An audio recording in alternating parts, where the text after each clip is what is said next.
And Thank you. that is it. I'm going to hand you over to his good friend Dave Newton, who will be able to tell you all about the artist and the painting. Thank you, Colette. Thank you. Yeah, so thank you for coming out today. Delighted to be here to talk about Leonard's work. You know, this exhibition of seascape paintings, you know, he's been making depictions of sort of trouble-laden, kind of turbulent times, Irish scenes for quite a long time. He's been working out of his studio in Skerries. He's at a studio in Balbriggan. These are all depictions along the sea, from just inland from here, you know. Bit of background, Leonard and I met in Balbriggan as part of a vibrant community of painters. Darren is part of that as well. And we've talked a lot about painting, Leonard and I. And as a painter, he's asked me to speak on his behalf today, because painting is a visual medium, and who wants to hear a painter talk about what he's trying to describe visually? But I've heard what he's said, I know what he's talking about, and he's asked me to talk about it today. So I thank Leonard for this privilege. This exhibition thing is soul-bearing, and it's annoying, you know, to do all the paintings, frame them, hang them, and then be expected to explain them. So I'm going to be the proxy today. So let me just start by saying, in my view, that he's not just one of the finest painters in Ireland, but as one of the finest painters you could find anywhere. And I'm amazed at his facility, his ability to describe light and space with brashness and with a lot of intense emotion. I mean, they're very, very powerful paintings. I happen to have collected a number of them, and I'm struck time and again as they pass my eye or I sit with them, just how interesting and how rich and how you can come back to them again and again. So we're lucky to have Leonard in our midst. And why do I say this?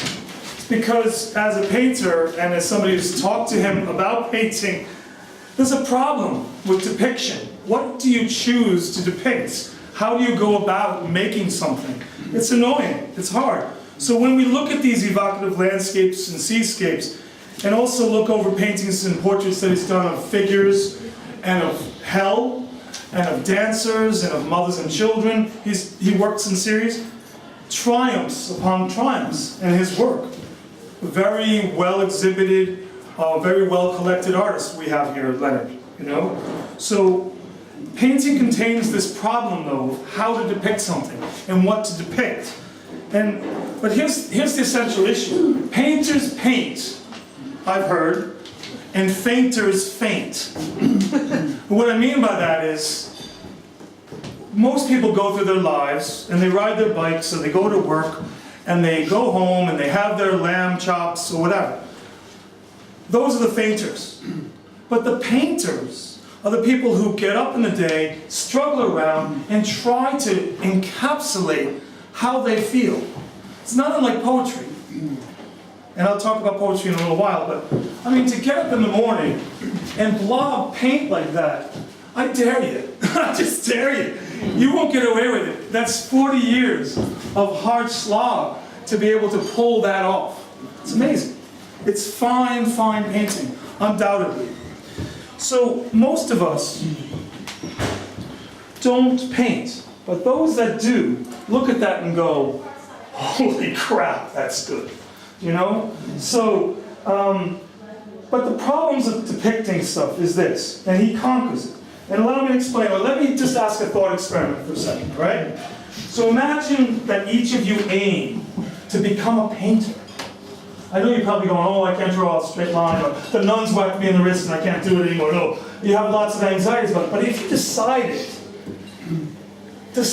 to be a painter like Leonard Sexton has decided to devote his life to painting, doing nothing other than painting. And this is the soul-bearing shit that he hates. He's giving me the eye. So, I'm going to back up a little bit. Sorry, man. So, but if you decide to be a painter, if you had a canvas, right? Just the right size, and you had a pile of paintbrushes, and a pile of paints, and all the time that you need, what would you paint? Seriously. Like if you just decided you're going to be a painter and not a fainter, Not the work-a-day type, going back to work and doing everything your wife or husband says. If you weren't a fainter and you were a painter, what would you do? And Leonard, again, I have to say, with his actual images and his actual shapes and lines and actual paint, if you look at these, I mean, such space in the abandon of these brushstrokes. You could say, oh my gosh, how long did it take him? Like 2 minutes? No, 40 years it took him, is what I'd say, you know? So knowing that you had all the time in the world, forgetting mortgages, obligations, look around you. Leonard has solved it. Has he not? Allow me to ask a few more questions, okay? So what would you choose to depict on your painting? Now, it's a blank canvas, and a lot of people freak out at that. And it's a freaky, really difficult thing, the blank page for the writer. The empty stage for the actor or the dancer. It's annoying. The arts are not as frivolous as you think, because of course they express human emotions, they reflect it in other things. I mean, would you in your painting depict politics? Being angry at Trump for dropping bombs on Syria? Is that what you do today? Or would you perhaps discuss your belief system and carve a most beautiful monster voice type of thing talking about the life of Jesus? Is that what you do? Or would you choose to do something instinctive, mark making, more emotional, as Leonard has chosen to do?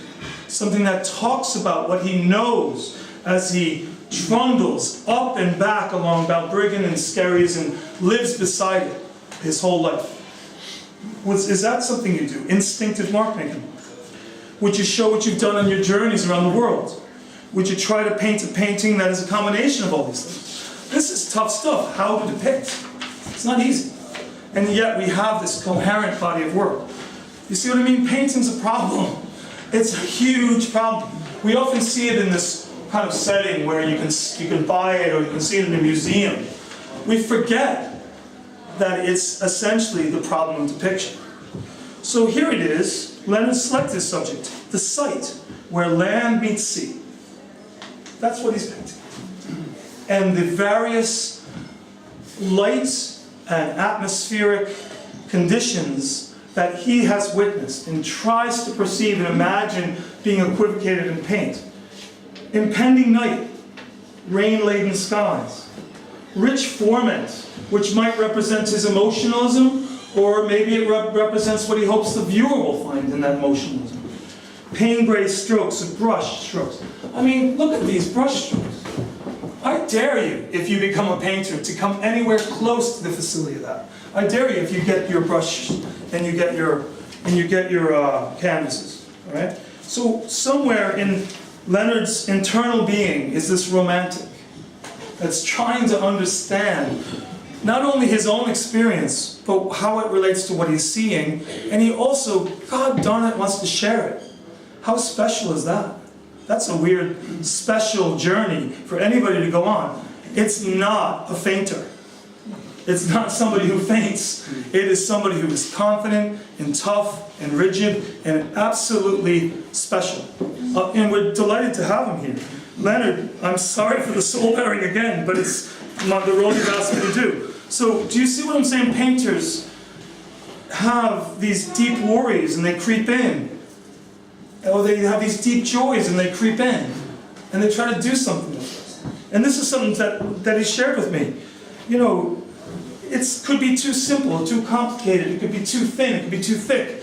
All of these things trouble painters, but at the end of the day, if it's equal to the emotion you're experiencing, then that's it. The painting is done. So, you know, for all the perceived frivolity, I mean, we hear about painters. Oh my God, painters. How do they live? You know, blah, blah, blah. Or what, you know, but in Ireland, the arts, the visual arts, are moving on an upward movement. Writing has happened quite a bit. You know, of course, the poetry and all this. But, I mean, I believe the visual arts are really about to take off here. And Leonard is unbelievably one of the best ones. Poetical, philosophical, ethical questions are there. You know, why do we live? What do we see? What is this life journey about? These are questions that Leonard asks himself. I know that because I talked to him. How do marks become some sort of shorthand for how we humans dissolve die, breathe, expire in light, heat, rain. These are things he talks about when he reads Dante. And he's very experienced in the poems. He knows loads about them. You know, he's read extensively. You're driving down the street and he just is quoting Yeats and it's perfect. He knows this equivocation. He knows. Everything about our frailties and our resiliences are in these paintings. So, if you don't mind, for one quick sec, I just want to say that in this book by Benedict Kiley, we get into Leonard today, Yeats, you know, there's a certain poem that some of you may know. It's an early work. It's called To Ireland in the Coming Times. I'm just going to quote the very end, which is very Leonard. You know, I cast my heart into my rhymes. This is Yeats talking about why he writes. It's an early poem. Our Yeats. I cast my heart into my rhymes, that you, in the dim coming years, dim coming times, forgive me, may know how my heart went with them and after the red-rosed bordered hem, which started at the beginning talking about a garden. And so in a certain way, when a visual artist or a poet or a musician or any person for that matter in the arts, their goal is to somehow encapsulate something and give it to some future dim time. These paintings, of course, will outlive us all. And they're gorgeous. And they're wonderful things, you know? Human foibles, the sea, the surge, the human condition in its entirety is here. So, to close, and I thank you for your time on sparing Leonard's soul. You know, painters are curious and they react. And our lives, your lives, his lives, mine, yours, everybody's, we look for meaning in painting or in poetry that somehow encapsulates how we feel. And I find that Leonard does that remarkably. In very little brushstrokes, in little movements, big movements in some cases, you know, helping us to see and experience what he sees and experiences. What he knows about the RC, the edge, the site where the land hits the sea. So this painter here paints. He finally and meaningfully, he ain't no fainter, and thank you for coming out. And this show is officially open.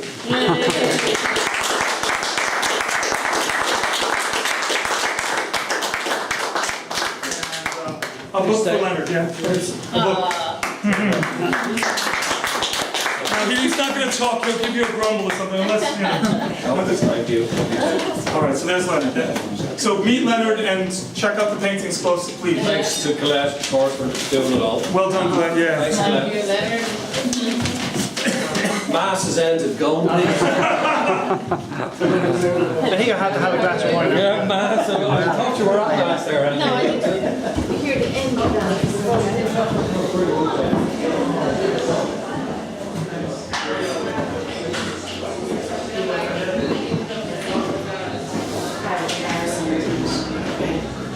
Art in the castle.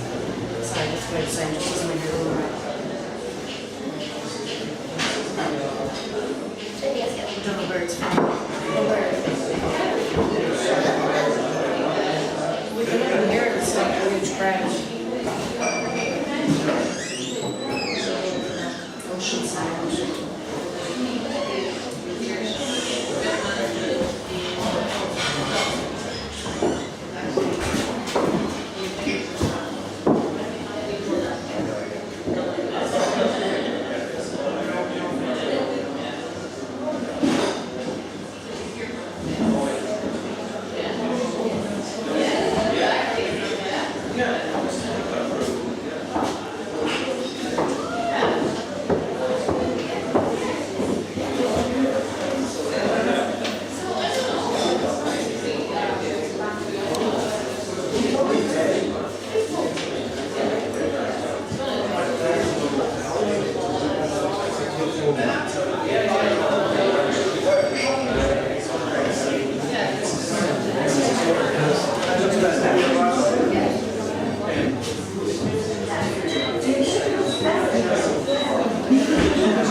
I can see.